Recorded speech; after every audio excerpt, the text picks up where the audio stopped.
Good morning and welcome to This Day in History, October 18. And I think that worked pretty well yesterday reading from the iPad, so I'll do that again today. And we're going to start back in 1469 when Ferdinand of Aragon marries Isabella of Castile, thus beginning a cooperative reign that would unite all the dominions of Spain and elevate the nation to a dominant world power. In 1648, the Shoemakers of Boston, the first labor organization in what would become the United States, was authorized by the Massachusetts Bay Colony. 1679 is the birthday of Ann Putnam, Jr. She was an accuser in the Salem witch trials. She was personally responsible for the accusations of 62 people, which along with the accusations of others resulted in the executions of 20 people, as well as the deaths of several others in prison. To her credit, she did publicly apologize in 1706 for the part she played in the witch trials. She was the only one of the accusers to do so. She died 10 years after that in 1716 in her mid-30s. Turns out that she had health issues.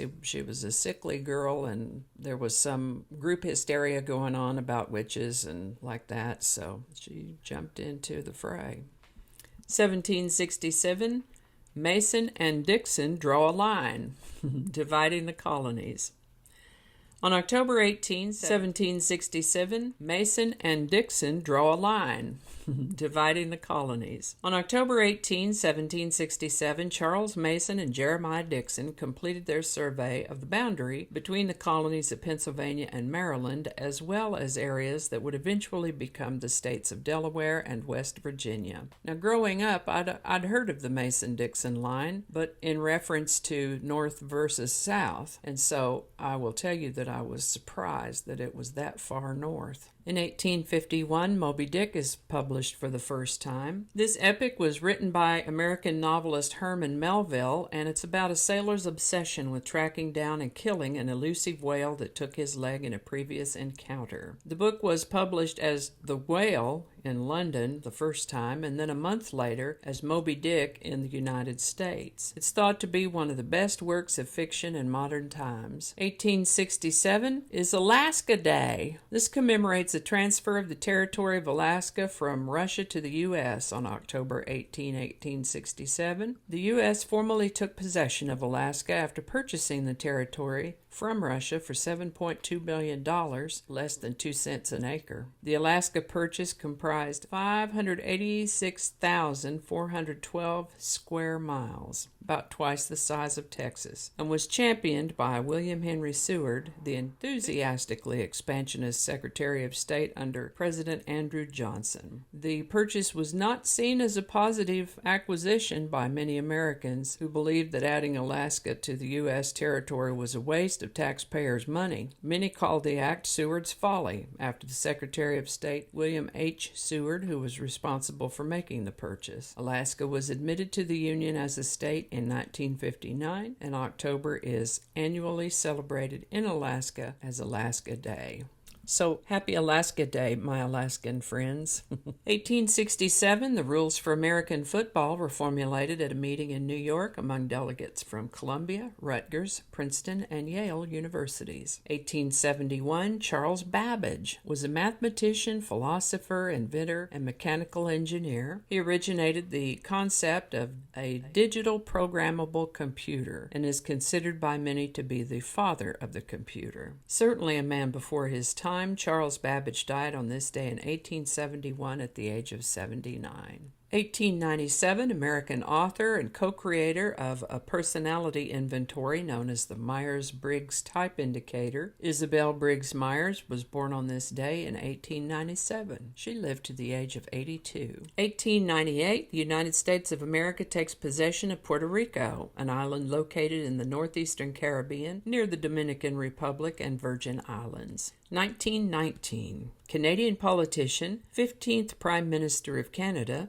Pierre Trudeau was born in Montreal, Quebec on this date. He died in 2000 at the age of 80. 1919, Madrid opened a subway system. 1922, British Broadcasting Company, BBC, later called British Broadcasting Corporation, was founded as Britain's principal national broadcasting service. 1921, American politician Jesse Alexander Helms Jr., better known simply as Jesse Helms, was born in Monroe, North Carolina on this day in 1921. He died in 2008 at the age of 86. 1925, the Grand Ole Opry, birthplace and showcase for many great country artists through the decades, opened in Nashville, Tennessee. 1926, American singer and songwriter and one of the pioneers of rock and roll music, Charles Edward Anderson Berry, better known as Chuck Berry, was born in St. Louis, Missouri on this date in 1926. He died in 2017 at the age of 90. 1931, American businessman and inventor of the phonograph and the light bulb, Thomas Edison, died on this date in 1931. 1933, R. Buckminster Fuller tries to patent his Dymaxion car. On October 18, 1933, the American philosopher-inventor R. Buckminster Fuller applied for a patent for his Dymaxion car. The Dymaxion, a word coined by Fuller, which is a combination of dynamic, maximum, and ion, was a three-wheeled, 20-foot-long pod-shaped automobile that could carry 11 passengers and travel as fast as 120 miles per hour. It got 30 miles to the gallon, could U-turn in a distance equal to its length, and could parallel park just by pivoting its wheels toward the curb and zipping sideways into its parking space. It was stylish, efficient, and eccentric, and it attracted a great deal of attention. Celebrities wanted to ride in it, and rich men wanted to invest in it. But in the same month that Fuller applied for his patent, one of his prototype Dymaxions crashed, killing the driver and alarming investors, so much that they withdrew their money from the project. Pretty tough sledding when that happens. 1934, the beautiful Swedish actress Inger Stevens was born in Stockholm, Sweden on this day in 1934. Tragically, she died too soon in 1970 at the age of 35. 1939, Lee Harvey Oswald was born in New Orleans, Louisiana, and of course he died in 1963. He was 24. 1939, American former football player, coach, and television commentator Michael Keller Ditka, more commonly known as Mike Ditka, was born in Carnegie, Pennsylvania. As of the day I'm reading this, he'll be turning 80. Happy birthday, Mike Ditka.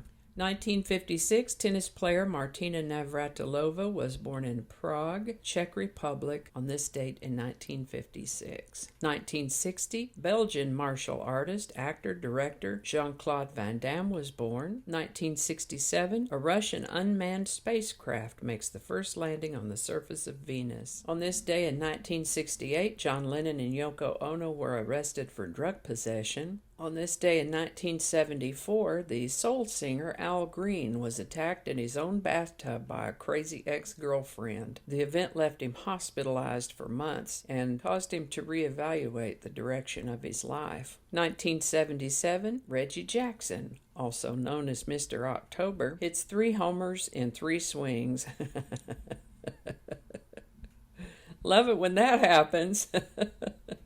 This happened in the 6th game of the World Series against the Los Angeles Dodgers. New York Yankees outfielder Reggie Jackson hit 3 home runs in a row off 3 consecutive pitches from 3 different pitchers.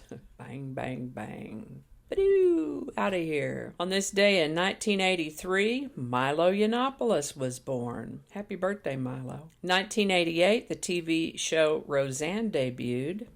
And I guess that's going to be about as happy as it gets for our wind-up today. Thank you so much for watching. Give it a like if you enjoyed this video. Consider subscribing if you haven't already. And feel free to share this video if you found it interesting or entertaining. As always, links to my research are listed in the show notes. Thanks again, and I'll see you next time. On October, okay, with the notifications. Alrighty.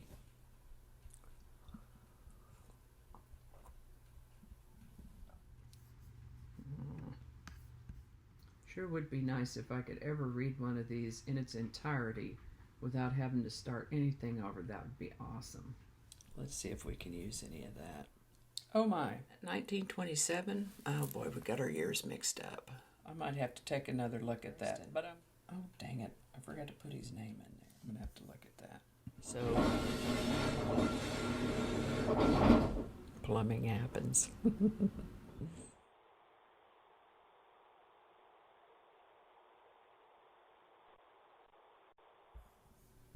This is why I don't do live shows.